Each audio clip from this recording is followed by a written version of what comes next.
Assalamualaikum warahmatullahi wabarakatuh. Ila hadrati nabiyina wa syafi'ina sayyidina Muhammadin sallallahu alaihi wasallam wa ila ashabihi wa tabi'ina lahum bi ihsanin ila yaumiddin wa ila al-ulama'il amilin wal muslimina wal muslimat wal mu'minina wal mu'minat kulluhum ajma'in. Syai'un lillahi lahumul Fatihah.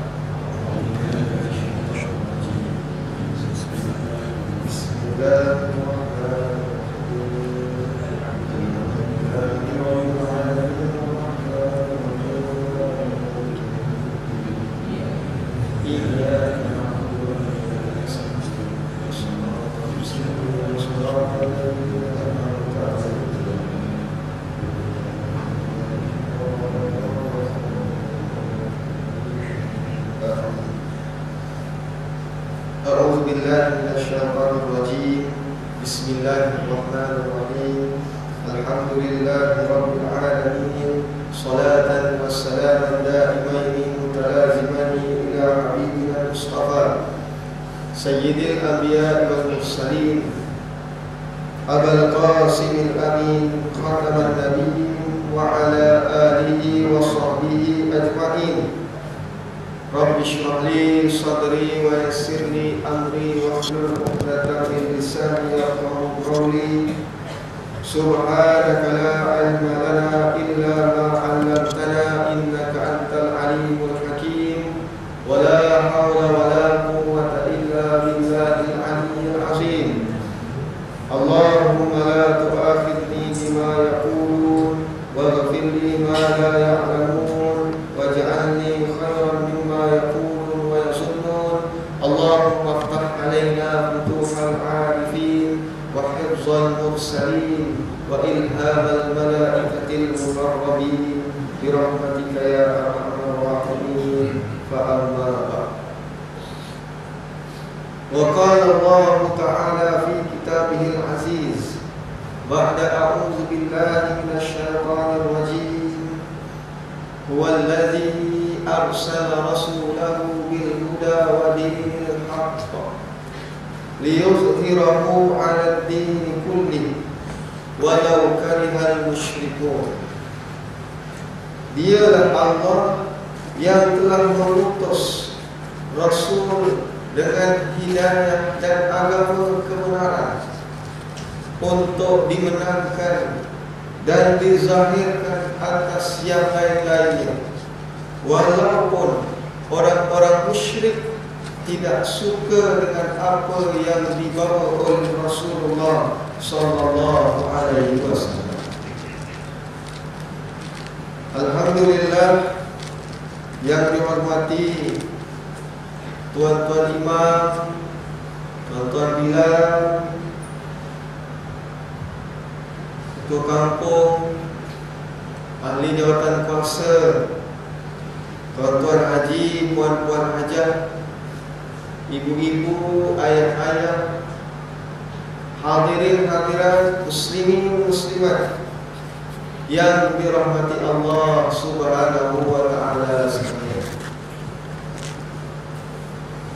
Marilah kita merafak syukur setinggi-tinggi dan sebanyak-banyaknya kehadiran Allah Subhanahu wa ta'ala atas limpah kurnia, taufik, hidayah, inayah daripada Allah Subhanahu wa ta'ala, dapat kita berhimpun sama-sama kita solat berjamaah, yang kita tahu pahala solat berjamaah ni 27 kali ganda, lebih banyak lagi berbanding dengan kita solat bersendirian. Kita kalau ada kebun, kita teringin kebun yang luas, yang besar. Kalau kita diberi peluang antara 1 ekar dengan 27 ekar, kita pasti nak yang banyak. Begitu juga dengan harta dunia yang lainnya, kita akan mencari sesuatu yang lebih banyak. adalah suatu penyesalan dan kerugian. Tatkala kita siap-siapkan diri kita untuk akhirat, kita memilih suatu yang lebih sedikit berbanding dengan suatu yang lebih banyak. Itu adalah suatu kedangkalan dalam kehidupan kita, memilih kehidupan kita, mempersiapkan diri kita untuk kehidupan yang kekal abadi. Walhal apa juga pun kita ucapkan syahbaz dan tahniah buat tuan-tuan yang dipilih oleh Allah Subhanahu wa taala pada malam ini. Sama-sama kita duduk dalam rumah Allah Subhanahu wa taala untuk kita berkongsi. Bukanlah saya yang terlebih layak untuk sama-sama kita menyebut-nyebut, mengungkap-ungkap berkaitan dengan Rasulullah sallallahu alaihi wasallam yang saban tahun kita menyambut Maulidur Rasul sallallahu alaihi wasallam. Macam-macam peringkat. Ada yang cawangan, ada yang bahagian, ada yang masjid, ada yang surah, ada yang QRT, ada yang kumpulan yasinan. Semua nak buat sambutan Maulidur Rasul sallallahu alaihi wasallam. Walaupun ada beberapa golongan yang menyebutkan Maulidur Rasul ni perkara yang bid'ah, yang tak pernah dibuat oleh Rasulullah sallallahu alaihi wasallam. Kumpul para sahabat duduk dekat rumah Allah, kemudian buat sambutan Maulid, sambut hari kelahiran. Tak pernah ada Rasulullah buat perkara yang seperti ini.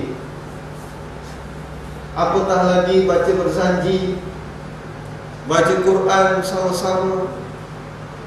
Tetapi Imam Asy-Syafi'i menyebutkan orang yang sambut Maulidur Rasul sallallahu alaihi wasallam ni orang yang mulia, bakal dibangkit nanti pada hari kiamat bersama dengan Rasulullah sallallahu alaihi wasallam. Tuan-tuan hadirin yang dirahmati Allah Subhanahu wa taala sekalian, kita lihat kepada diri kita ketika mana kita menyambut hari lahir kita. Tengok budak-budak kecil, budak yang tak berapa kecil pun kadang-kadang sambut hari lahir ni meriah. Waktu kecil sambut hari lahir, keknya kan satu kalau umurnya setahun. Ada pula yang letak lilin dia sebatang. Umur 2 tahun, lilin dia dah jadi 2 batang. Mungkin dia punya kek dia dah jadi 2 tingkat. Bila dah masuk sekolah, umur 7 tahun, 7 batang lilin. Keknya pun nak 7 tingkat. Kalau dah sampai 70-80 tahun, dia nak jadi 80 tingkat. Lilin nak 80 batang, Masya Allah. Cucu buat sambutan hari lahir untuk atuk dia. Tok, tahun ni kita buat sambut hari lahir, kita buat 80 tingkat, Masya Allah. Atuk dia kata, ni cucu ni nak buat hari lahir aku ke maulid ke nak suruh aku mati ni. Atuk ni harta banyak. Daripada depan Kampung Birung sampai ke laut sana tu semua kebun dia. Tapi tak mati-mati atuk ni. Tak habis-habis hartanya, tak dibagi-bagi pula. Jadi kita buat sambut hari lahir. Atuk ni pun pening kepala. Ni sebenarnya memang nak bunuh aku ni agak ni. Tahun lepas menantu yang sambut hari lahir. Lepas sambut hari lahir masuk hospital terus. Semput, tiup lilin. Ini hari lahir yang ke-80. Tiup satu-satu, tarik nafas, tiup habis. Sampai yang lilin yang ke-80, lilin pun padam dengan orang-orang sekali padam. Meriah sambut hari lahir kita. Kalau kita sambut hari lahir Rasul sallallahu alaihi wasallam, Tak salah lah kalau hari lahir kita pun kita ingat, apatah lagi hari lahir Nabi Muhammad sallallahu alaihi wasallam. Lagi sepatutnya kita ingat dan kita tahu, ulang-ulang tiap-tiap hari, tiap-tiap bulan pun tak jadi masalah. Ulama kita ada yang tiap-tiap bulan baca Maulid Ad-Dibai, tiap-tiap bulan ada yang baca qasidah. Setiap 12 Rabiul Awal akan buat sambutan Maulidur Rasul sallallahu alaihi wasallam supaya tak luput ingatan kita tentang junjungan besar Nabi Muhammad sallallahu alaihi wasallam yang disebutkan oleh alim ulama, Muhammadun bashar walakin la kal bashar bal huwal yaqut bainal hajar. Muhammad itu manusia tetapi tak persis, tak sama seperti manusia yang biasanya. Bahkan Muhammad itu adalah seperti batu permata yakut di kalangan sekelaran daripada batuan. Nabi Muhammad ni istimewa. Bukan seperti Tuan Haji Muhammad, bukan seperti mat lampir ke, mat rempit ke, bukan. Muhammad bin Abdullah sallallahu alaihi wasallam ni ketika lahir pun dah sangat istimewa. Abu Jahal kerana gembiranya kelahiran Nabi sallallahu alaihi wasallam, orang jahiliyah ni di zaman masyarakat jahiliyah, kalau yang lahir tu bayi lelaki sangat istimewa. Kalau yang lahir tu bayi perempuan aib, memalukan. Tu yang sering dikenang-kenang oleh Sayyidina Umar. Suatu ketika Sayyidina Umar pernah menangis. Sayyidina Umar duduk diam, Sayyidina Umar menangis. Sedih Sayyidina Umar. Tak lama lepas tu Sayyidina Umar ketawa pula. Pelik pula. Pergi ngeteh, tengok kawan ngeteh seorang-seorang pun boleh nangis dia kat kedai. Lepas dia nangis, dia ketawa pula. Allah, lain macam. Sahabat tanya kepada Sayyidina Umar, yang buat Sayyidina Umar ni menangis sebab dia terkenal. Bagaimana zaman jahiliyah dia. Sayyidina Umar ni orang yang gagah perkasa, yang garang, yang tegas orangnya. Orang takut dengan Sayyidina Umar. Bila Sayyidina Umar masuk Islam, bukan hanya orang takut, syaitan pun takut dengan Sayyidina Umar. Kalau Sayyidina Umar lalu suatu jalan, syaitan takkan lalu jalan tu. Kita kalau kita lalu, syaitan dah tunggu siap-siap dah. Oh, ini Tuan Haji ni lalu tunggu dia. Sayyidina Umar, syaitan kata ini tempat Umar lalu tempat lain. Tempat yang Sayyidina Umar lalu pun dia takut dia. Tapi peristiwa yang berlaku di zaman jahiliyah ni begitu memberi kesan kepada Sayyidina Umar, kerana Sayyidina Umar bunuh anak dia sendiri. Lahir anak perempuan, tapi isteri dia buat macam mana supaya anak ni tak nampak seperti perempuan, nampak seperti lelaki. Bila lelaki dah agak dewasa sikit, besar sikit, Sayyidina Umar bawa dia pergi musafir, nak kenal dunia. Orang jahiliyah ni berpuak-puak kehidupannya, penuh dengan peperangan, penuh dengan permusuhan. Jadi anak-anak yang lelaki ni perlu dididik daripada awal, kenal kehidupan. Bawa dia pergi musafir. Tengah musafir ni nak buang air, tak jadi. Bila buang air, kantor. Oh, selama ni isteri aku ni tipu aku. Rupanya anak ni adalah perempuan, bukan lelaki. Marah sungguh Sayyidina Umar. Habis dia buang air kecil, Sayyidina Umar sebut kepada anak dia, hari ni kita nak buat satu permainan. Nak main satu permainan. Kita gali pasir dekat padang pasir ni, kita gali. Dia dengan anak dia gali lubang, sampai sekadar kalau lubang tu anak ni masuk tak boleh naik lagi. Dah cukup dalam, campak anak tu ke dalam, ditimbus Sayyidina Umar. Sayyidina Umar kata, dia teringat anak dia menangis, minta tolong. Dia dengan selamba tak kisah, tak ada perasaan, dia timbus saja anak dia. Ni yang buat Sayyidina Umar menangis. Sedih Sayyidina Umar. Ni suasana masyarakat jahiliyah, dibunuh anak perempuan, anak lelaki dibiarkan hidup. Tapi jahiliyah moden ni lagi teruk.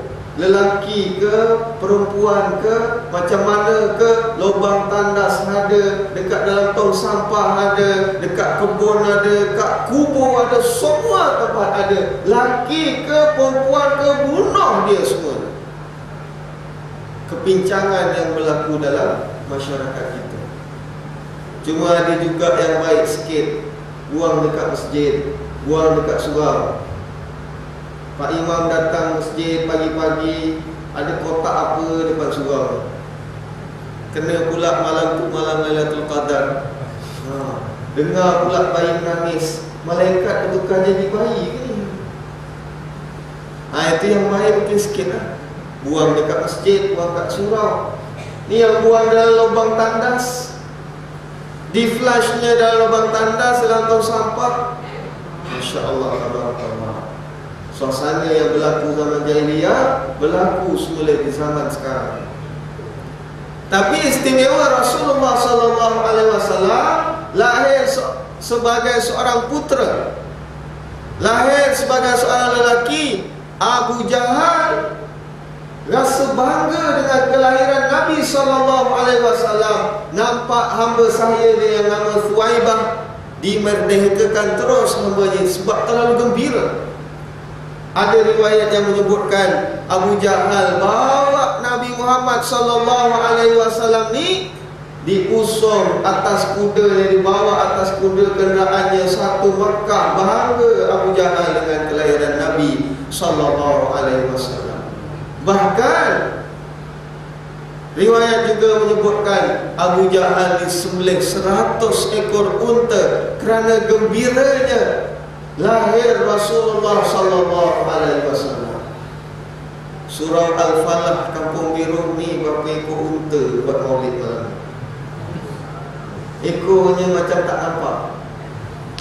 Kalau nak kira kita buat maulid dengan Abu Jahal, kalah kita. Abu Jahal 100 ekor unta. Satu ekor unta kalau harganya RM5,000, kalau 100 berapa tuan-tuan? Berapa? Kira sikit malam ni, belajar matematik. Berapa? Setengah juta. Juta habis duit Abu Jahal sebab sambut maulid. Kalau nak kira kita, berapa juta habis sebab maulid ni? Silat-silat 500 je. Kalau nak kira, kalah kita dengan sambutan maulid Abu Jahal.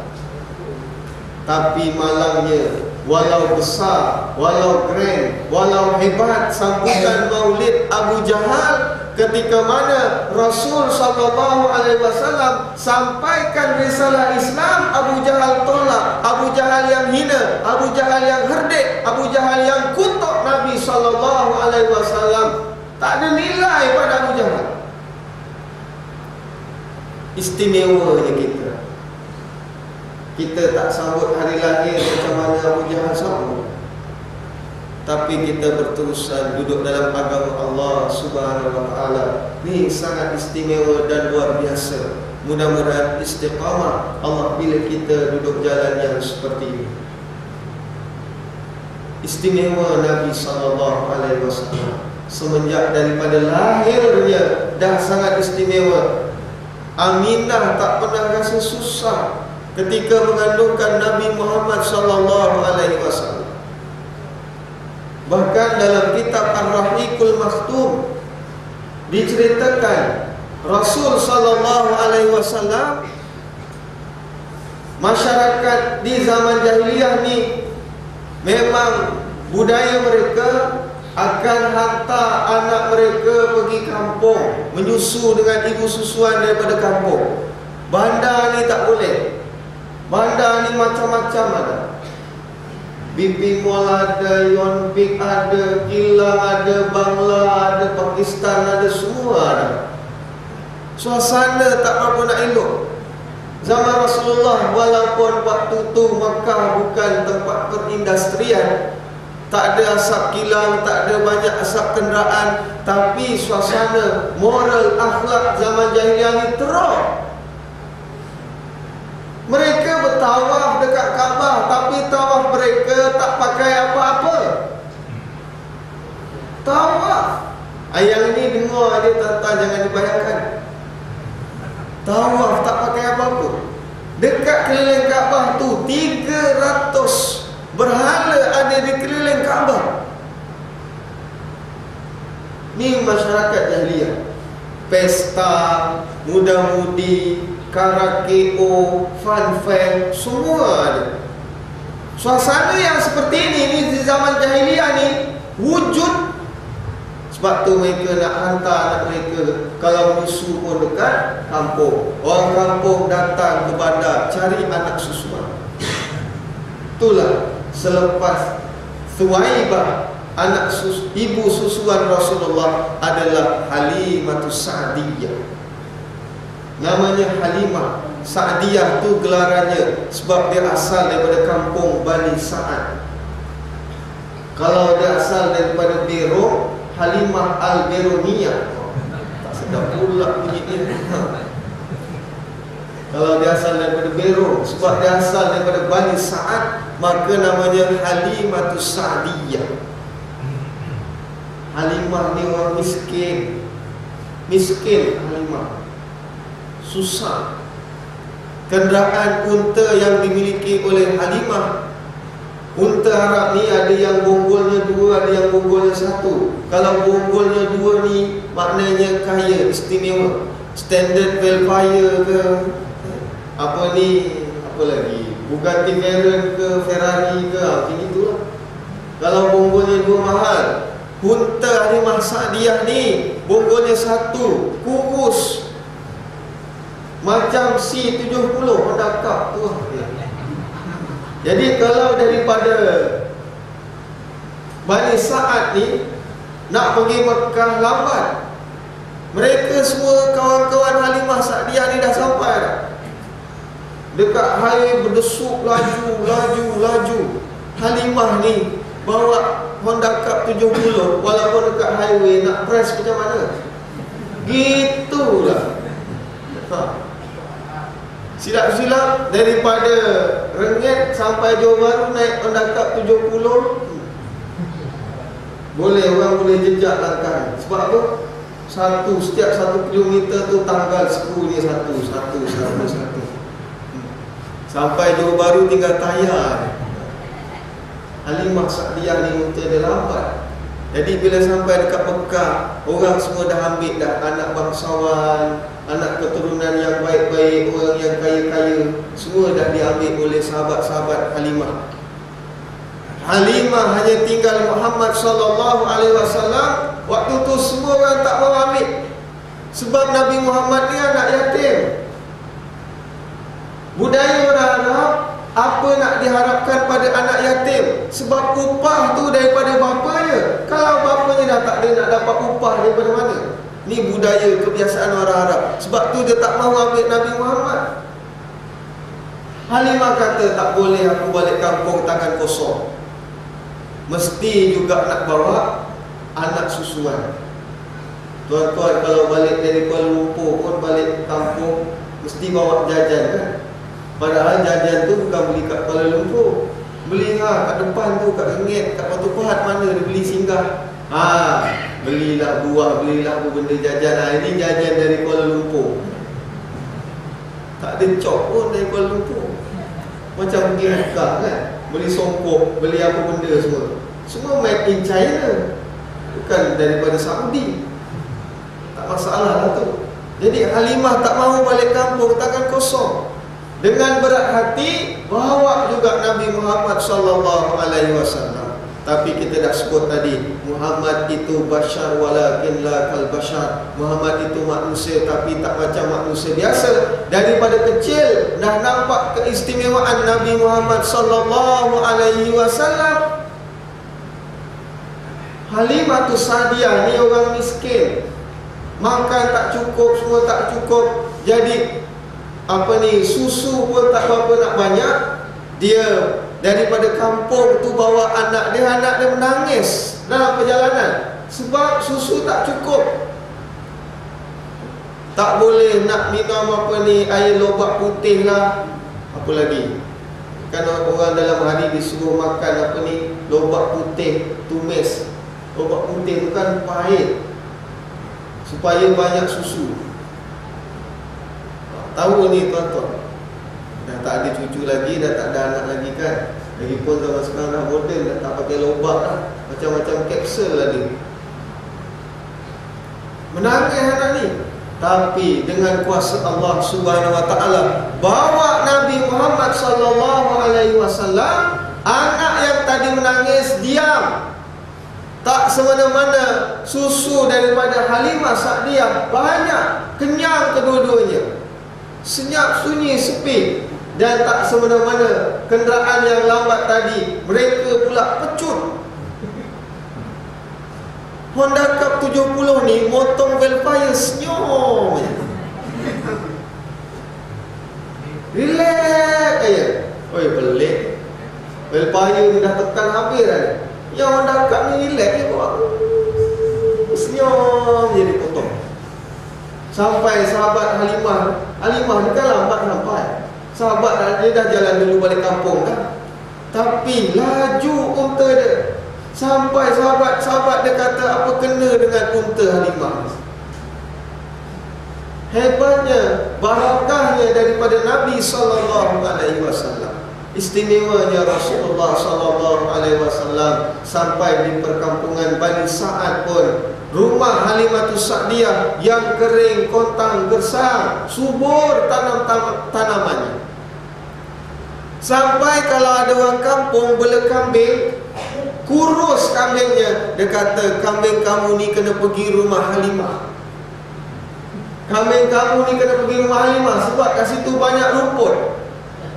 Subur kawasan rumah Halimatus Sa'diyah. Asbab mengambil Rasulullah sallallahu alaihi wasallam pada waktu itu memang betul Nabi sallallahu alaihi wasallam ni sangat istimewa berbanding dengan yang lain-lainnya semenjak daripada kecil.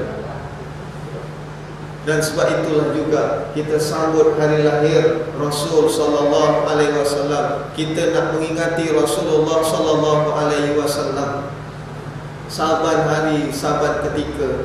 Dan yang paling penting sebenarnya Rasulullah sallallahu alaihi wasallam yang perlu kita lihat, yang perlu kita perhatikan. Rasulullah sallallahu alaihi wasallam ni datang kepada kita membawa hidayah, petunjuk, kebenaran, penerangan, terang benderang kehidupan kita. Senang, aman, damai. Dulu masyarakat jahiliyah gaduh. Di awal ayat yang kita bacakan tadi, wallazi arsala rasulahu bil huda, Allah yang mengutuskan rasul dengan memberi hidayah. Masyarakat jahiliyah gaduh sama dia, semua orang Arab. Tapi ada Bani Thaqifah, Bani Khuza'ah, ada Bani Nadar, ada Bani Aus, kaum Hazraj, ada Bani Hashim. Antara satu kabilah dengan kabilah yang lain ni gaduh aja kerjanya. Walaupun dalam perkara yang sekecil-kecil sampai sebesar-besar perkara. Ni ada Bugis, ada Jawa, ada Banjar, gaduh. Yang jauh tengok Banjar, tengok apa ni Bugis, apa benda? Raya masak burasa. Tempat luar. Oh, burasa luar. Yang Bugis kata apa jauh? Raya pun goreng tempe. Tempe. Muka dah macam tempe dah. Itu contoh bergaduh. Masyarakat jahiliyah, benda kecil pun gaduh besar, bermusuhan puluhan tahun, tak selesai. Tapi dengan hadirnya Rasulullah sallallahu alaihi wasallam, walaupun keturunan berbeza, walaupun dari kabilah yang berbeza, walaupun bukan Arab, walaupun keturunan Ajam, walaupun Afrika, walaupun Habsyi, walaupun kulit hitam, semuanya saudara. Terbukti ketika mana Rasulullah sallallahu alaihi wasallam, kita tengok peristiwa hijrah, Abdurrahman bin Auf dipersaudarakan dengan Sa'id bin Zaid. Sa'id kata, ni nak tunjukkan persaudaraan yang luar biasa ni. Yang mulanya duk bergaduh je masyarakat jahiliah. Kamu ni keturunan Melayu, ni keturunan Cina, ni India. Gaduh. Dalam Islam keturunan ni tak ada nilainya. Dalam Islam ni Allah nilai takwanya. Abdurrahman bin Auf datang daripada Makkah. Sa'id bin Zaid orang Madinah dipersaudarakan oleh Rasulullah, sampai Sa'id kata, ya Abdurrahman, indi zawjain. Wahai Abdurrahman, aku ni ada 2 orang isteri. Kamu pilihlah salah satu mana yang kamu mahu. Nanti aku ceraikan satu untuk kamu. Tuan-tuan, sampai bagi isteri. Tak sayang isteri ke tuan-tuan? Tak sayang isteri? Ya sayang. Malu dia nak sebut kat surau ni. Sayang, siapa tak sayang isteri? Tapi kerana persaudaraan sanggup ceraikan. Sa'id kata, Sa'id tak cakap, aku ada 2 isteri, satu muda, satu tua. Yang tua ni kamu ambil lah, muda ni aku punya. Tapi dia suruh pilih salah satu, dia ambil. Nilai persaudaraan yang mulanya gaduh je masyarakat jahiliah ni, datang Rasulullah sallallahu alaihi wasallam bawa hidayah, selesai masalah. Tapi Abdurrahman bin Auf tak mahu isteri. Dia cuma nak kat mana pasar, kat mana kat Madinah. Hidayah yang dibawa oleh Rasulullah sallallahu alaihi wasallam melalui Al-Quran. Dalam surah Al-Hujurat Allah sebutkan, ya ayyuhan nas inna khalaqnakum min dzakarin wa untha wa ja'alnakum syu'uban wa qabaila lita'arafu inna akramakum indallahi atqakum. Wahai manusia, Allah sebutkan, kami jadikan kamu daripada lelaki dan perempuan, kumpulan-kumpulan, bangsa-bangsa, berpuak-puak, berkabilah-kabilah. Tujuannya lita'arafu, untuk berkenal-kenalan. Bukan tujuan untuk bangga-banggakan. Aku ni keturunan hang tuah, aku ni keturunan hang lekir, aku ni keturunan apa lagi. Keturunan ni tak bawa mana-mana. Aku ni Melayu, kamu ni Kopet. Kalau kampung saya panggil Kopet. Sini banyak Bugis kan? Banyak Bugis sini ke banyak Jawa? Ke dah tak ada lagi? Tak ada nilai keturunan ni. Tapi Allah sebutkan yang mulia di sisi Allah. Ni dalam Al-Quran surah Al-Hujurat ni, tengok betul-betul tuan-tuan. Yang mulia di sisi Allah adalah yang tinggi takwanya, bukan yang paling hebat keturunannya. Kalau keturunannya tinggi, Allah dah sebut dah keturunan. Tapi Allah sebut takwa. Dengan takwa inilah yang menyebabkan tak ada lagi permusuhan, tak ada lagi pergaduhan di antara kabilah dan puak-puak.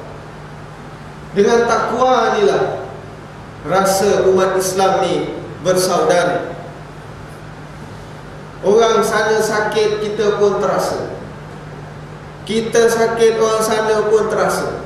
Begitu ukhuwah yang dibawa, hidayah yang dibawa oleh Rasulullah sallallahu alaihi wasallam. Kalau nak kira keturunan ni tuan-tuan, kita ni paling tidak layak sekali nak menerima agama Islam. Siapa Melayu ni? Siapa orang Melayu ni tuan-tuan? Ada yang Rasulullah sebut dalam hadis tentang orang Melayu. Yaman Rasulullah ada sebut, Iraq Rasulullah ada sebut, Cina Rasulullah ada sebut. Walaupun hadisnya dhaif, utlubul ilma walau bisin, Ini hadis Rasulullah, walaupun sanadnya dhaif, tak boleh jadikan hujah, tapi Rasulullah disebut Cina. Dan di Cina tu ada makam sahabat Rasulullah, Amr ibn al-As. Bukan, apa ni, Sa'ad bin Abi Waqqas. Di Cina tu ada makam sahabat Rasulullah. Kat Melayu ni, mana makam sahabat? Ini kubur sebelah ni ada kubur sahabat. Sahabat kita ada, sahabat Rasulullah tak ada. Itu yang kita nak kata. Kalau nak kata keturunan, kita Melayu ni hina, kita ni tak layak terima Islam. Kalaulah Rasulullah tu perjuangannya adalah perjuangan keturunan dan bangsa, tapi Rasulullah perjuangannya adalah takwa Allah Subhanahu Wa Taala. Sebab itu tak mengenal sempadan usia, tak mengenal sempadan darjat, keturunan, semua dihapuskan. Tapi yang tinggi adalah takwa. Tak ada yang tinggi yang lain selain daripada itu. Ini hidayah yang dibawa oleh Rasulullah SAW. Kita tengok lagi di zaman jahiliyah, perempuan macam mana di zaman jahiliyah.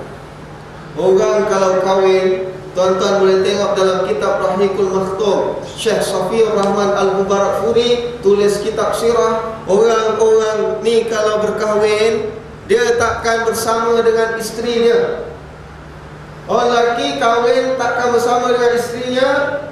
Suami ni akan tengok dekat Mekah ni lelaki mana yang gagah perkasa, yang cukup pakejnya, handsome, gagah perkasa, kuat, bijak, semualah.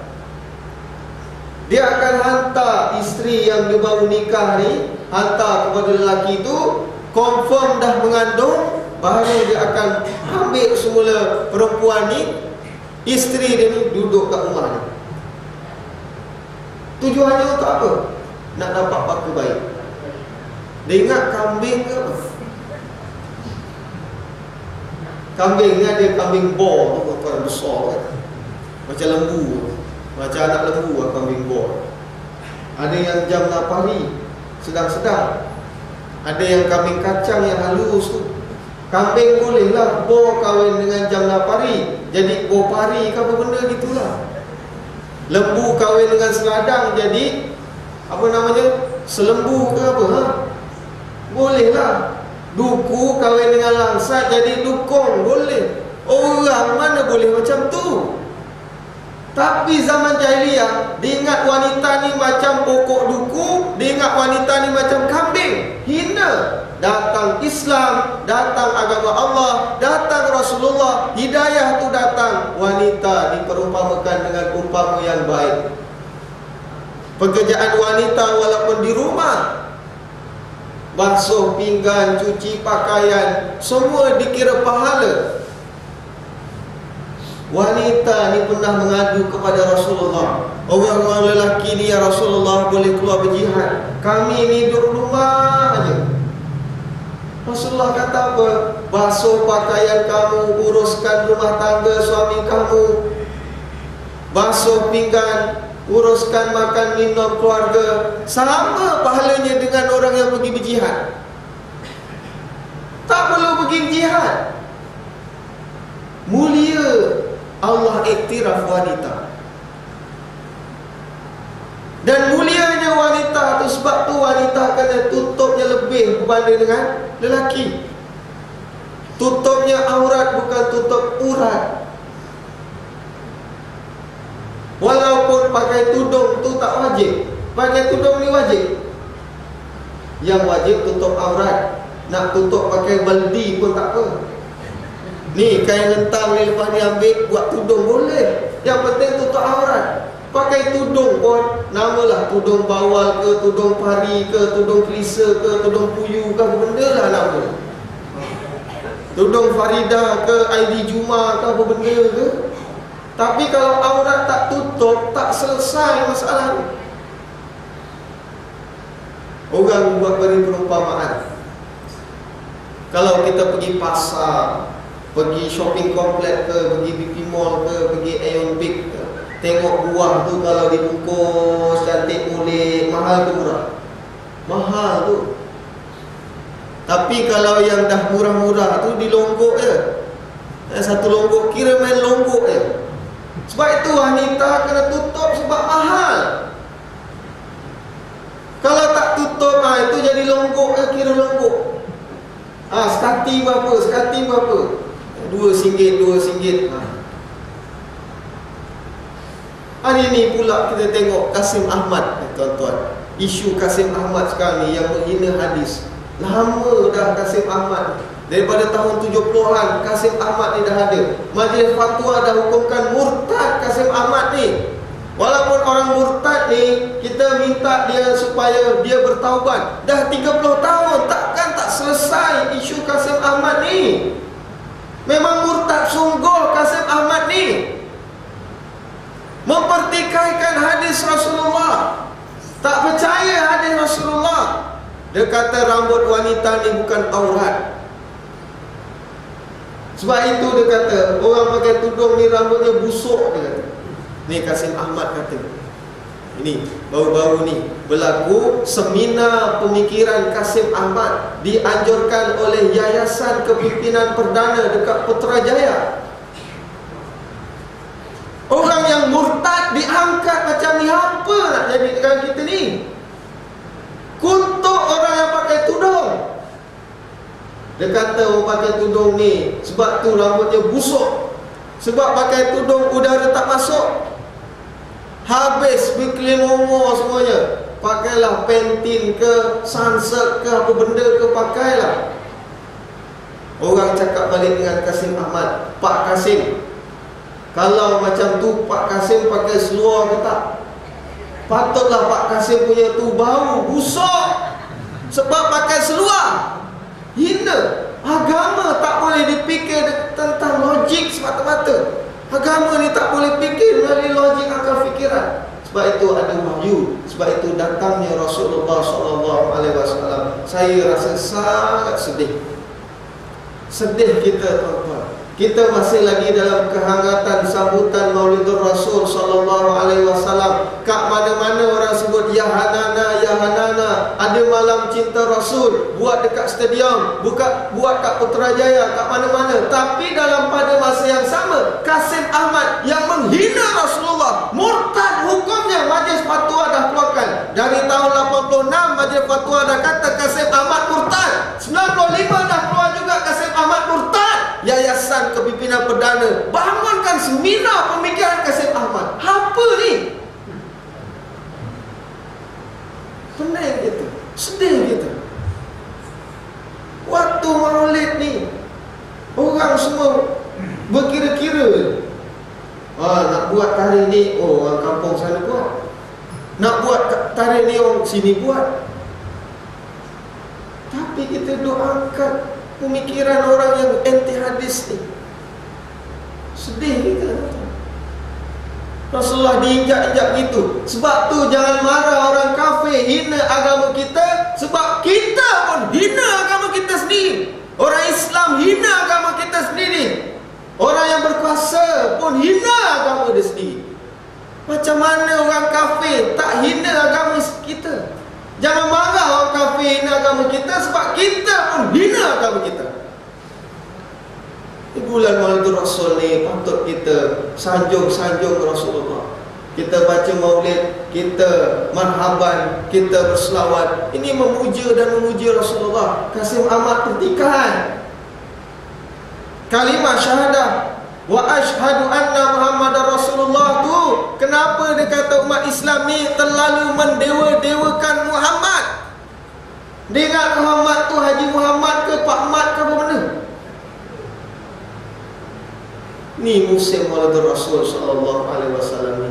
Sedih kita dengar perkara yang berlaku dalam negara kita. Na'udzubillah, jangan kita berlaku yang perkara yang seperti ini.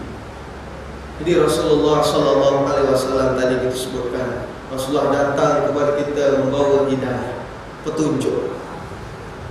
Hidayah ni seperti malam yang gelap gelita, ada lampu yang terang benderang suluh pada kita. Ni kalau kita masuk kebun tengah-tengah malam, tuan-tuan masuk kebun tengah-tengah malam, boleh nyawit ke? Kalau orang kampung saya kata ngedan. Gila ni, nyawit malam-malam. Pencuri pun tak nyawit malam-malam. Tahu dia malam ni tak boleh nyawit. Malam hilang, timbul siang, terang benderang, mudah nak lakukan apa. Pekerjaan apa benda semua kita nak buat senang. Inilah namanya hidayah. Waktu gelap gelita datang petunjuk cahaya yang dibawa oleh Rasulullah sallallahu alaihi wasallam. Tuan-tuan tengok tak sejarah kita orang lalu. Ada mandi sapar, ada buang ancar. Tengok orang lain kita dulu macam mana. Buruk perangainya. Datang Islam, kita ni dah tak kenal. Bugis ke, Jawa ke, Banjar ke, apa benda ke, tak kisah. Kamu datang dari Sulawesi ke, dari Sumatera ke, datang daripada mana, kita ni Islam. Duduk solat berjemaah sama-sama. Tak soft pertama Bugis, soft kedua Jawa, soft ketiga Banjar. Tak ada nilai macam tu. Sebab kerana apa? Kerana kita ni Islam. Kerana kita dapat hidayah yang dibawa oleh Rasulullah sallallahu alaihi wasallam. Malam-malam kalau kita nak pergi buang air, tuan-tuan, tiba-tiba waktu tu malam tak ada karen, gelap gelita, gelap sungguh. Keliling lampu jalan pun mati, lampu dalam rumah pun mati. Nak pergi buang air. Kalau pada waktu tu dah memang tak tahan, dah terkucil lah dia. Kalau dibiarkan nanti kencing atas tilam, dipanggil ngompol. Nanti jiran tengok, Tuan Haji tak pernah jemur tilam Dunlop yang spray ni. Cucu malam tadi balik daripada Kuala Lumpur, tidur dengan aku, ngompol pula dia, padahal dia kan malu. Malam nak kena bangun juga, pergi buang air juga, gelap-gelap pun, gelap lah jalan. Biasa bawah bantal ni ada apa? Torchlight. Raba bawah bantal ni, mana torchlight. Kalau dah teraba benda lain tak jadi pula pergi air. Jumpa torchlight, tak hidup pula lampu bicik ni. Allah. Malam ni lah pula dia buat hal waktu tak ada karen ni. Tapi sebab rumah tu rumah kita pergi juga. Jalan pelan-pelan sambil bawa lampu suluh tu, mana tahu tengah-tengah jalan hidup. Tengah kita jalan-jalan hidup pula lampu tu. Ya Allah. Kita petik suis pun tadi hidup semuanya. Kita dapat melepaskan segala-galanya dengan penuh kenikmatan, kan? Oh, betul. Tak takut dengan banyak-banyak benda, tak takut dengan banyak perkara. Tengah-tengah malam tu, suluh nampak benda hitam terbang berjalan. Apa benda ni? Lah, kelawar ni. Ingatkan apa benda? Suluh kat luar rumah nampak benda-benda putih. Benda. Sebab lampu tak ada, tengok apa benda putih-putih. Dekat daun sawit pun ada putih-putih. Rupanya apa? Tadi Indon tu buat apa? Baja. Bunyi baja je. Tapi sebab tak nampak, takut. Tapi kalau bercahaya, kan senang urusan kita. Ini namanya hidayah yang dibawa oleh Rasulullah sallallahu alaihi wasallam. Petunjuk yang dibawa oleh Nabi sallallahu alaihi wasallam. Dalam khutbah-khutbah yang terakhir Rasulullah sallallahu alaihi wasallam juga Rasulullah ada menyebutkan ini hidayah yang dipanggil sebagai khutbatul wada, khutbah terakhir Rasulullah sallallahu alaihi wasallam, yang Rasulullah sebutkan, inna dima'akum wa amwalakum haramun alaikum ka hurmatin yaumikum hadza fi syahrikum hadza. Rasulullah kata, darah kamu, apa benda semua kamu ni semua haram.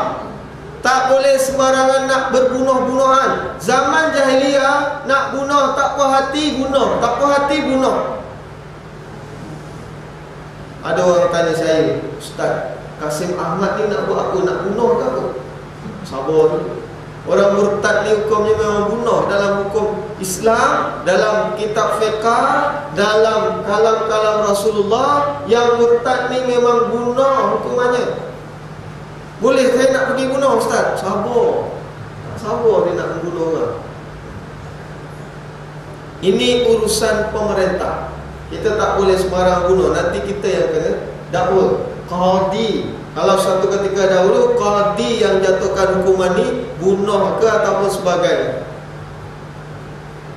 Jadi Rasulullah dalam khutbatul wada kata darah kita ni semuanya haram. Tak boleh nak berbunuhan sesama kita, tak boleh. Lagi Rasulullah SAW menyebutkan setiap apa perkara yang ada pada zaman jahiliyah ni semuanya dibuang. Perkara-perkara ta'assub asabiyah. Tuan-tuan ingat minggu lepas JDT lawan apa ni? Pahang ke apa? JDT yang lawan Pahang tu bila? Sahabat saya kata waktu tu dia kata JDT Johor dah tewas. Kalah dengan Pahang kan waktu tu. Habis dekat luar stadium apa yang berlaku? Orang Pahang nampak kereta flat Johor habis kena pecah, kena conteng, macam-macam. Orang Johor nampak flat kereta orang Pahang habis kena.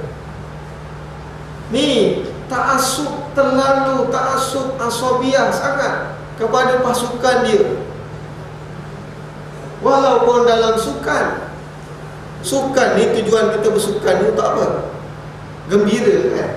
Suka-suka. Bukan tujuan bersukan ni memang nak berperang, nak berjihad ni. Bukan. Nak bergaduh ni, tidak. Sampai orang kata apa benda lah pasal bola sebiji pun nak bergaduh. Masuk stadium tu, belikan seorang satu bola, ada 22 biji kan selesai. Penjaga gol ada sebiji bola, ada sepaklah bola dalam gol dia.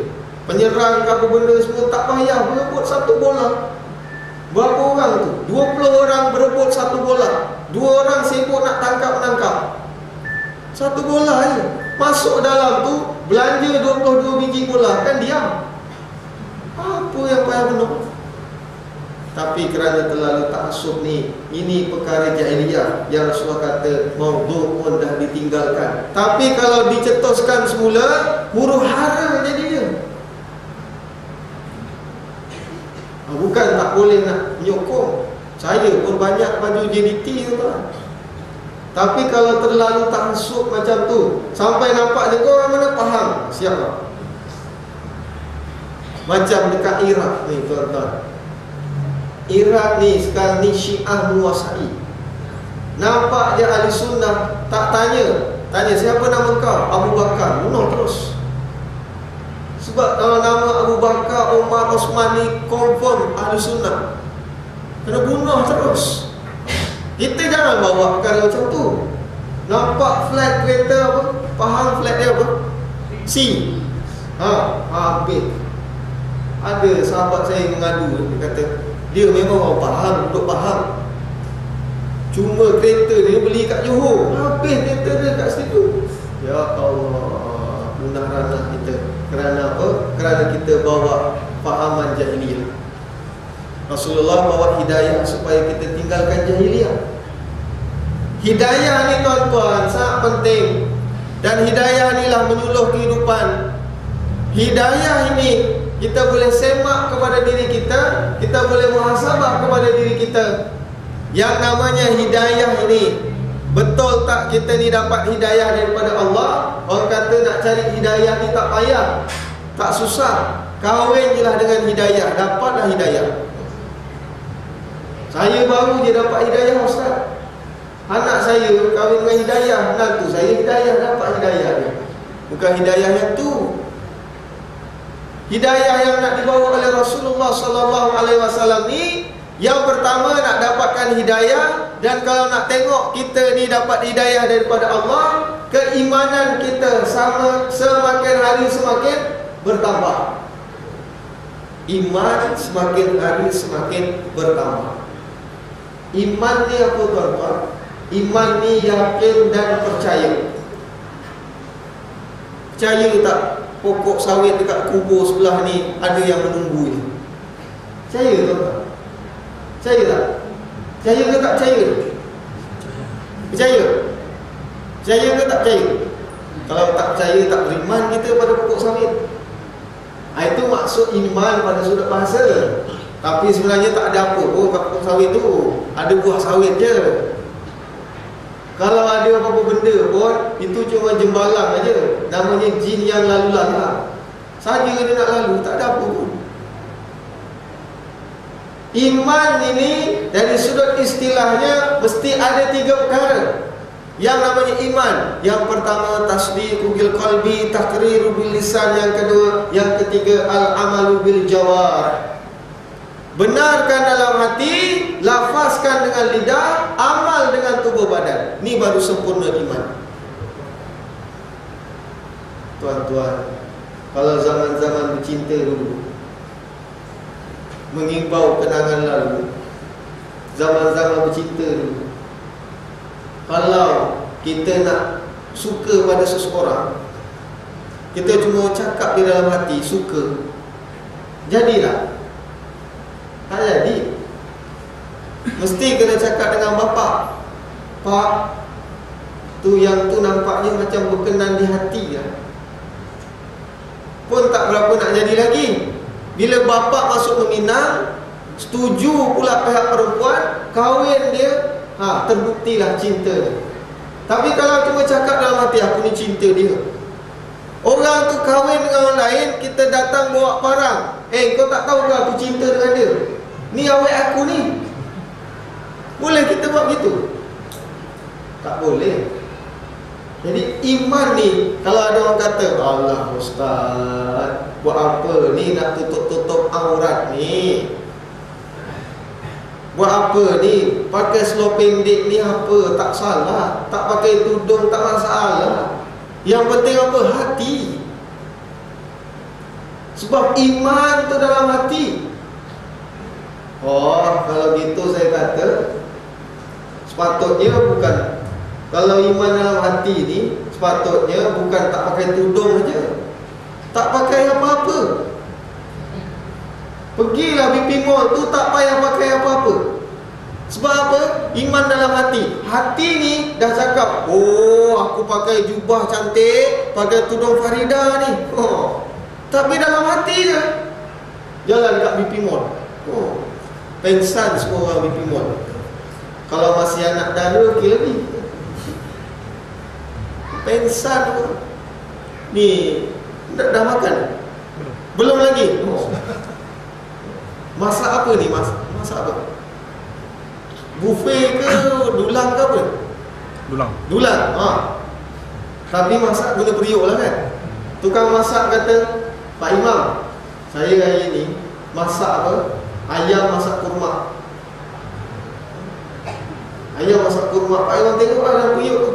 Cuba tengok. Ayam mentah je ni. Yang penting hati ni Pak Imam. Niat saya ni masak ayam masak kurma. Jadi tak? Mau kena empuk dengan periuk tu. Jadi tak? Jadi macam tu iman. Iman ni tak boleh dalam hati je. Iman mesti dilafaz dan mesti dibuat, baru sempurna iman. Kalau orang kata tak pakai tudung tak apa, yang penting hati, tak iman lah dia. Kalau gitu tak payah makan. Buat macam Piramli tu, cium bau je. Sangat bagus. Ini namanya ekonomi dia. Cium bau je, tak payah makan kita. Niat je, sahaja aku makan nasi lemak kerana Allah Ta'ala. Kenyang dah.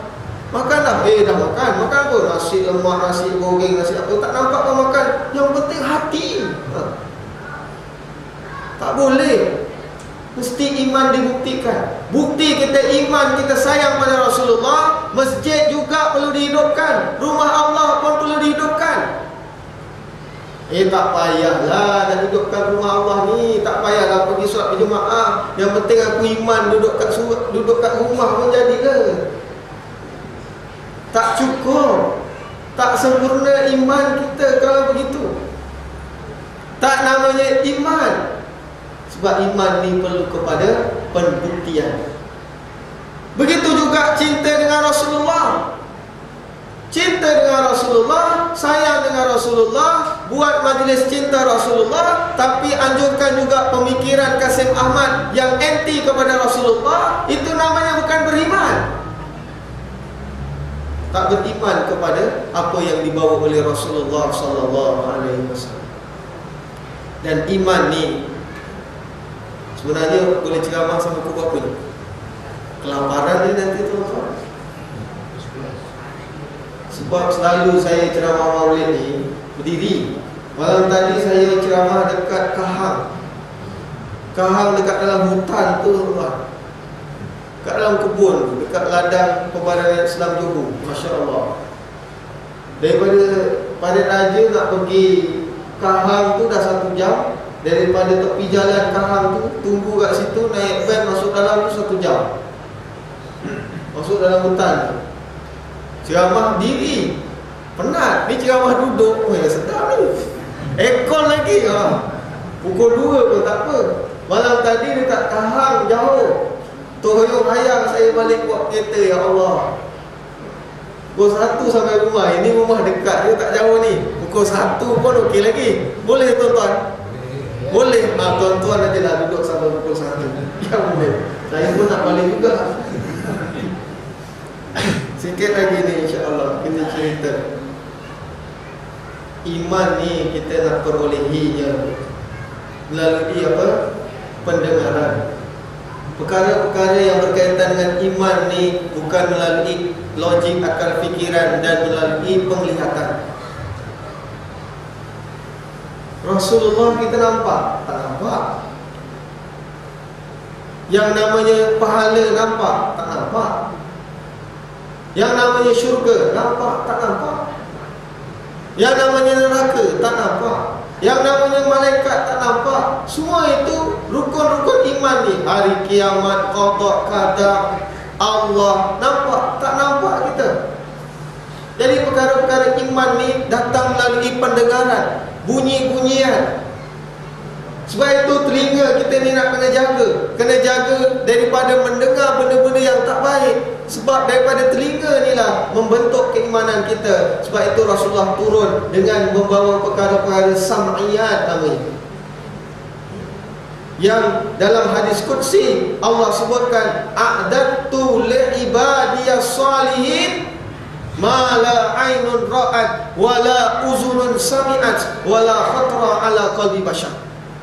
Aku sediakan untuk hamba-hambaku yang soleh ini apa yang mata tak pernah lihat, telinga tak pernah dengar, hati tak pernah terlintas. Ini namanya perkara-perkara sam'iyat. Syurga terlintas. Syurga ni kalau terlintas dalam pemikiran kita, oh nanti kat dalam syurga boleh naik Velfire, dalam syurga boleh naik apa ni, Lamborghini. Bukan, bukan syurga. Syurga ni apa yang tak terlintas. Sebab orang yang paling rendah sekali, paling cikai sekali, bawah taraf dia kat dalam syurga tu, orang lelaki dikelilingi oleh 40 orang bidadari tu.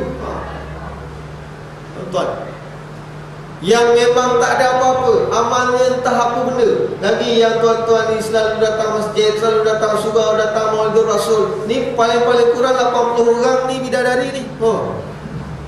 Tak perlu pakai tongkat Ali, tak perlu pakai kacip Fatimah, tak perlu pakai tongkat apa-apa. Selesai semuanya. Boleh kita berfikir dengan akal kita, tak terfikir kita. Itu namanya syurga. Itu nama perkara sam'iyat, melalui pendengaran. Sebab itu pendengaran kita ni kita kena jaga daripada dengar benda-benda yang tak baik. Itu yang sering kali saya sebutkan. Di mana-mana saya merayu, tolong tuan-tuan, kalau buat majlis, buat kenduri, buat apa juga walimah, janganlah pasang karakeo yang tak ukir. Kuat-kuat waktu pasang, Masya Allah. Orang kampung saya banyak kali juga kita cakap, rumahnya belakang surau, waktu walimah karakeo. Allah, Jangan kita buat macam ni. Sebab apa? Karaoke. Kalau kita dengar karaoke tu, kita nak pergi surau, okey. Ini saya banyak pergi tempat, jumpa pakcik, jumpa makcik. Takkan kita nak cakap kat telinga dia, "Pakcik, agak garibah."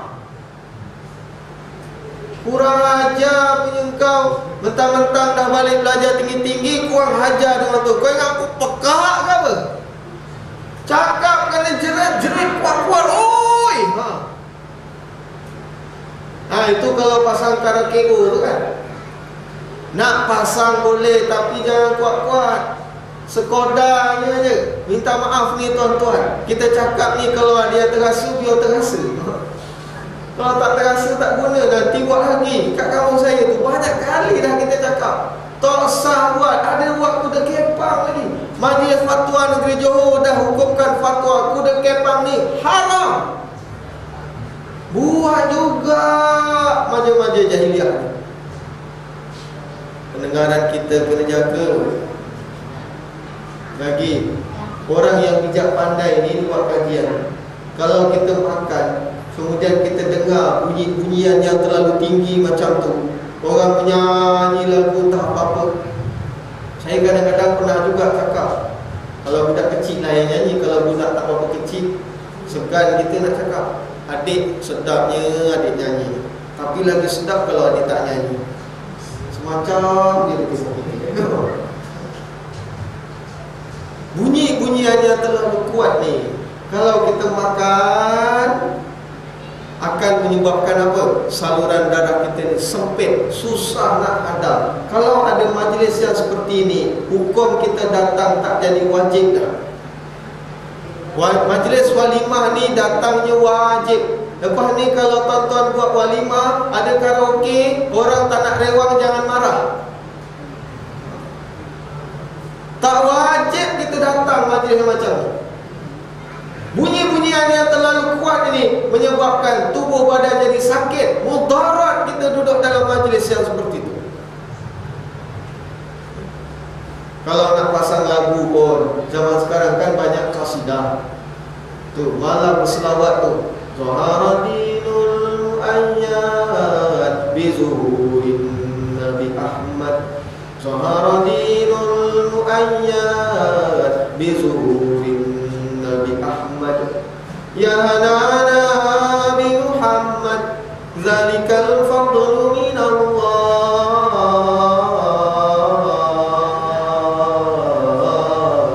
Allah ya nana, ya nana, ya nana, ya nana. Tenang kita dengar lagu-lagu macam ni. Panggil Pak Bilal tadi baca Al-Quran pun boleh. Majlis kenduri kahwin, buat lain daripada yang lain, panggil qari baca Al-Quran sepanjang tu, tak boleh? Boleh. Banyak qasidah sekarang macam tu kan. Daripada nyanyi lagu Isabella anak Padullah, dia kata, ku pinang-pinang dia tolak. Artis pun sekarang dah banyak yang berhijrah kan, tuan. Saya ingat dulu Irwan Syahman. Irwan Syahman ni dulu nyanyi lagu dangdut kan. Saksikanlah. Boleh Pak Imam nyanyi dalam surau ni. Saksikanlah oleh wahai sang bulan, aku yang dilanda asmara. Ustaz tahu lagu dangdut. Ustaz akhir zaman semua tahu.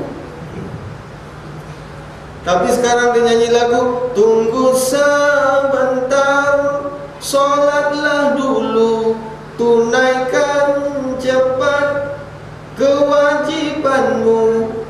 Lagu macam ni dengar tak apa tu. Jangan dengar yang bukan. Qasidah yang memuji Rasulullah pun banyak, dengar berzaji pun tak salah. Ya Badratin, ya Badratin, min haza kulla kamali. Wahai purnama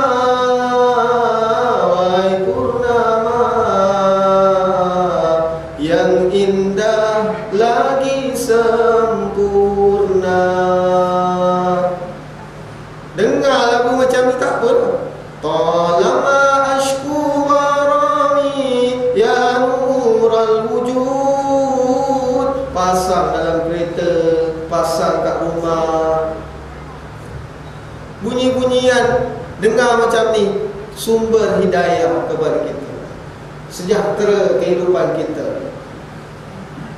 Jadi rumah tu jadi tenang, aman, damai, tak huru-hara. Jadi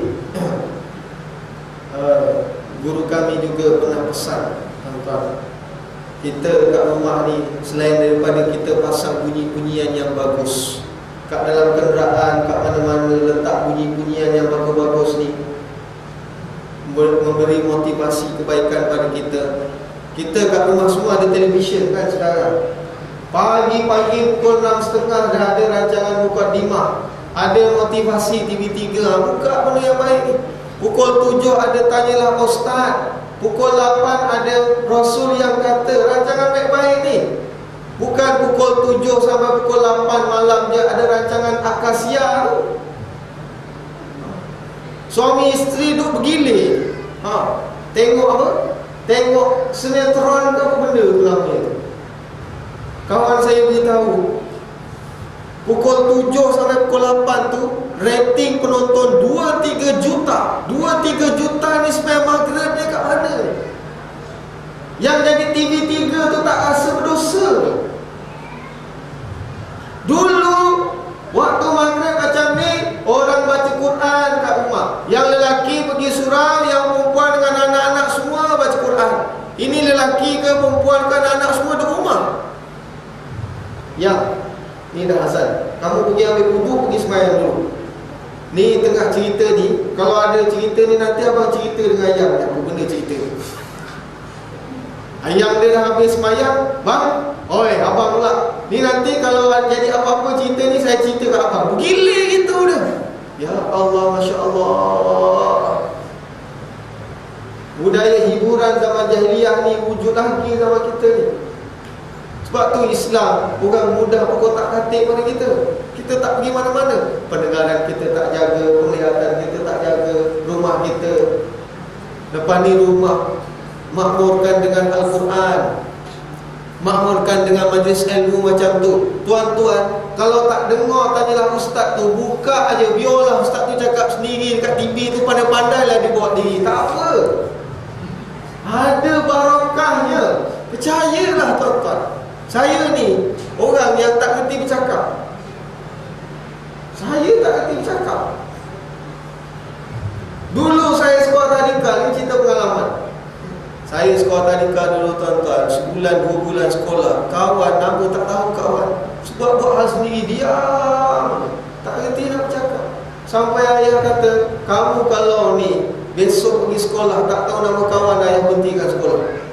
Weh, dulu kalau sebut berhenti sekolah ni takut. Kalau budak sekarang sebut berhenti sekolah, weh suka ya, wah berhenti sekolah, weh nak. Apa nama seorang kawan? Sampai dah dewasa pun tak kerti lagi. Tapi saya ingat tuan-tuan, antara faktor saya boleh jadi macam ni sebab apa? Tiap-tiap hari pukul 6.30 waktu tu Radio Aikim tak ada lagi. Radio Aikim pukul 6.30 tiap-tiap hari ada apa tu, tafsir Al-Quran, rancangan yang baik-baik. Buka Aikim tiap-tiap hari, tak salah. Kita banyak mungkin kerja kita dekat atas kenderaan, kita dengar benda-benda yang baik ni. Tiap-tiap hari ayah saya buka radio pukul 6.30 ada ceramah agama, Radio Malaysia Johor waktu tu. Saya dengan adik-beradik ni, yang paling rapat ni kami berdua ni, berebut nak mandilah, nak apalah. Pukul 6.30 bangun, ayah pun buka. Ayah pun sibuk dengan urusan dia. Mak kat dapur pun berperang kat dapur. Bukan dengar kan apa yang ceramah tu, tapi barakahnya tu kita nak sebut. Keberkatan, ada suasana ilmu dekat rumah tu, tu datang keberkatan dalam kehidupan. Jadi tuan-tuan, buatlah benda-benda yang macam tu. Ini akan mengundang hidayah dalam kehidupan kita. Datang kebahagiaan dalam diri kita. Itu yang tadi kita nak sebut. Guru kami sebutkan satu lagi, kalau kita kat rumah tu, susun rumah kita ni, masuk rumah je nampak buku dulu.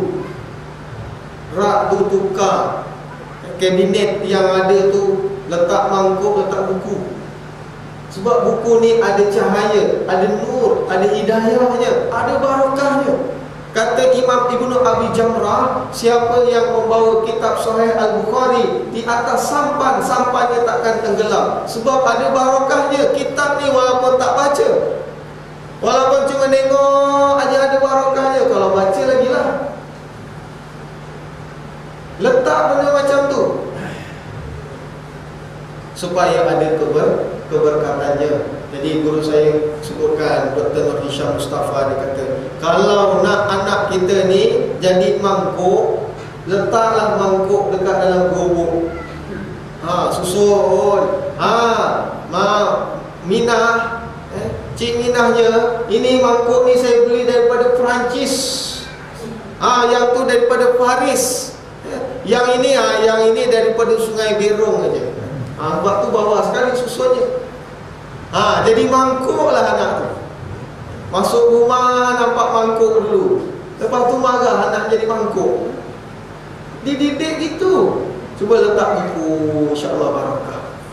Insya-Allah ada hidayah daripada Allah Subhanahu Wa Taala. Jadi begitulah juga kita pun cakap dengan anak-anak, cakap benda yang baik-baik, cakap dengan orang benda yang baik-baik. Sebab kita pun melantunkan bunyi-bunyian yang baik-baik, insya-Allah suasana akan jadi baik. Jangan cakap, nakal betul lah anak aku ni. Nakal betul dia. Suami aku ni gatal betul dia. Gatal betul lah. Si aku ni malas betul. Cuba tengok anak, ya Allah, betul lah engkau ni. Betul lah, betul. Jadi yang terakhir mungkin kita nak kongsikan ni, tuan-tuan, secara puratanya kita semuanya, tuan-tuan ni semua sayang tak dengan Rasulullah, cinta tak dengan Rasulullah. Ini dah nampak kambing. Semua kita cinta dengan Rasulullah. Betul tak kita ni cinta dengan Rasulullah? Kalau kita cinta dengan Rasulullah, kita sayang dengan Rasulullah, kita buat maulid bukan untuk kita suka-suka ria saja macam orang buka fanfare. Kita buat maulid Rasul untuk kita menghayati perjuangan Rasulullah sallallahu alaihi wasallam, untuk kita mencintai Rasulullah sallallahu alaihi wasallam. Sayyiduna Abdullah bin Zaid bila dengar peristiwa kewafatan Rasulullah, tengah dia panjat pokok tamar. Dia panjat pokok tamar, dia dengar Rasulullah wafat, dia doa apa?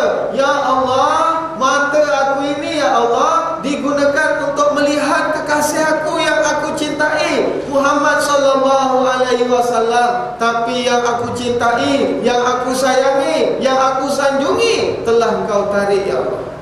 Telah bertemu denganmu ya Allah. Apa guna lagi dua mata ni ya Allah? Kau butakanlah mataku. Sayyidina Abdullah bin Zaid buta mata dia tak, kerana cinta dia dengan Rasulullah sallallahu alaihi wasallam. Kita tak salah cinta kita dengan Rasulullah sampai nak butakan mata. Kita buat amal kebajikan, masjid, rumah Allah kita imarahkan. Ya Rasulullah tak pernah solat di tempat yang lain selain daripada rumah Allah. Peringatan buat diri saya dan diri kita semua supaya kita memakmurkan rumah Allah. Penuhkan. Kalau maulid boleh ramai macam ni, tak maulid pun ramai macam ni. Khutbah tadi rasanya semua satu johor sama. Pasal subuh berjemaah kan. Itu memang kekuatan umat Islam. Kalaulah selimut pun tak boleh nak tanggalkan daripada tubuh badan, lagi nak berperang angkat senjata, lagi tak sah nak cerita. Tak payah nak fikir-fikir benda yang lainnya. Subuh kita berjemaah kita, insya-Allah mudah-mudahan kita doakan orang kampung Berong ni, insya-Allah tuan-tuan dapat rahmat keberkatan daripada Allah Subhanahu Wa Taala. Kita jadi orang yang mencintai Allah dan Rasulnya, menyayangi Allah dan Rasulnya. Cinta ini bukan hanya boleh kata, tapi kita kena bukti. buktikan. Kita ikut sunnah Rasulullah daripada sekecil-kecil perkara yang Rasulullah suka memulakan sesuatu itu daripada kanan. Pakai baju kanan, pakai seluar kanan, pakai apa benda semua kanan yang boleh kanan, pakai slipper kanan. Buka kiri, Rasulullah buka pakaian kiri dulu, buka kasut kiri dulu, buka stokin kiri dulu. Ini sunnah Rasulullah. Senyum, sunnah Rasulullah. Ya Rasulullah suka kita buat. Rasulullah suka makan labu. Buat pengat labu, apa lagi, kuih labu, bingka labu, lemak, sayur lemak labu, semuanya labu. Hai, awak ni semenjak masak labu je. Sunnah Rasulullah bang, muka pun dah macam labu. Tak apa, sebab itu sunnah. Rasulullah suka air yang hulwun barid, yang manis dan sejuk. Tapi Rasulullah tak ada kencing manis, tak ada sempur, sebab Rasulullah bukan melantak. Minum sekodarnya. Oh, ini sunnah Rasulullah. Buat mari teh ais kau tu macam sedap aja. Dia punya dah habis, kawan dia punya pun sebat juga. Kenapa? Sunnah Rasulullah. Itu bukan sunnah Rasulullah, itu dah sunnah syaitan. Semua disapuin. Termasuklah sudut akidahnya. Rasulullah memperjuangkan agama Allah, dakwahnya, keyakinan kita, fahaman sekularismanya kita buangkan. Agama Allah ni, Islam ni untuk semua. Islam ni ekonomi ada, pendidikan ada, kepimpinan ada, semuanya Islam. Ni yang dibawa oleh Rasulullah SAW. Kalau betul kita cinta kepada Rasulullah, maka kita buat apa? Buat apa yang Rasulullah suruh, apa yang Rasulullah perintah kepada kita. Buat akhirnya Sayyidina Anas Ibnu Malik menyebutkan satu perkataan, ma farihna, kata Sayyidina Anas, tak pernah kami gembira selepas kami memeluk Islam setelah Rasulullah SAW menyebutkan al-mar'u ma'a man ahab. Seseorang akan bersama dengan siapa yang dia cintai. Perkataan ini membuatkan Sayyidina Anas Ibnu Malik rasa sangat gembira. Kerana apa? Kata Sayyidina Anas, aku ni cinta kepada Allah, cinta kepada Rasulullah, cinta kepada Sayyidina Abu Bakar, cinta kepada Sayyidina Umar. Walaupun amal aku tak macam mereka, tapi aku cinta kepada mereka. Mudah-mudahan kita bersama dengan mereka, kata Sayyidina Anas. Walaupun kita punya amal tak macam Rasulullah, yang sampai bengkak kaki, pecah tumit, qiyamul lail, tak berperang macam Rasulullah, tak berjihad macam sahabat, amal tak macam salafun saleh, malam tak tidur, siang menuntut ilmu, kita tak macam sahabat, tak macam Rasulullah, tak macam salafun saleh. Tapi kalau kita cinta kepada mereka, mudah-mudahan kita bersama dengan mereka. Tapi kalau kita cinta kepada artis, kita cinta kepada Nelofa, kita cinta kepada Era Fazira, kita cinta kepada artis ni, kita bersama dengan mereka. Kalau kita cinta kepada perasuah, kita cinta kepada pengkhianat, kita cinta kepada orang yang memusuhi agama Allah, kita akan bersama dengan mereka. Tapi kalau kita cinta dengan ulama, kita cinta dengan para anbiya, kita cinta dengan para rasul, kita cinta kepada orang yang mencintai Allah dan Rasulnya, walaupun amal kita tak banyak macam mereka, mudah-mudahan kita akan bersama dengan mereka nanti pada hari kiamat. Sama-sama kita fikirkan, sama-sama kita renungkan tuan-tuan, mudah-mudahan banyak manfaatnya, terutamanya buat diri saya yang mendengar, diri saya yang berkata-kata ini. Mohon ampun dan maaf tuan-tuan, tersilap kata, terkasar bahasa. Terima kasih atas perhatian. InsyaAllah kita bertemu lagi pada lain pertemuan. Jadi mudah-mudahan Allah memberkati pertemuan kita. Mudah-mudahan. Mohon ampun sekali lagi. Aqulu qawli hadza wa astaghfirullahalazim wa lakum. Assalamualaikum warahmatullahi wabarakatuh. A'udzu billahi minasyaitonir rajim. Bismillahirrahmanirrahim. Allahumma shalli ala sayyidina Muhammad sayyidil awwalin wal akhirin. Wa sallallahu tabaraka wa ta'ala ala risalatina ashabi rasulillah ajma'in. Wa la hawla wa la quwwata illa billahil aliyyil azim. Allahumma anfa'na bima 'allamtana wa 'allimna ma yanfa'una wa zidna 'ilma. Allahumma faqihna fid din wa 'allimna ta'wil. Allahumma ja'alna minal ladzina yastami'una qawla wa yattabi'una ahsana. Allahumma arzuqna hubbaka wa hubba nabiyyika wa hubba man yuhibbuk wa hubba kulli amalin yuqarribuna ila rabbik. Ya Allah, ya Tuhan kami, kurniakanlah kami rezeki cinta kepadamu ya Allah, cinta kepada Rasulmu ya Allah, cinta kepada orang yang cinta kepadamu dan Rasulmu ya Allah, cinta kepada amalan yang mendekatkan kami cinta kepadamu dan Rasulmu. Wa sallallahu ala sayyidina Muhammad wa ala alihi wa sahbihi wa sallam. Subhana rabbika rabbil izzati amma yasifun wa salamun ala al mursalin walhamdulillahi rabbil alamin. Taqabbalallahu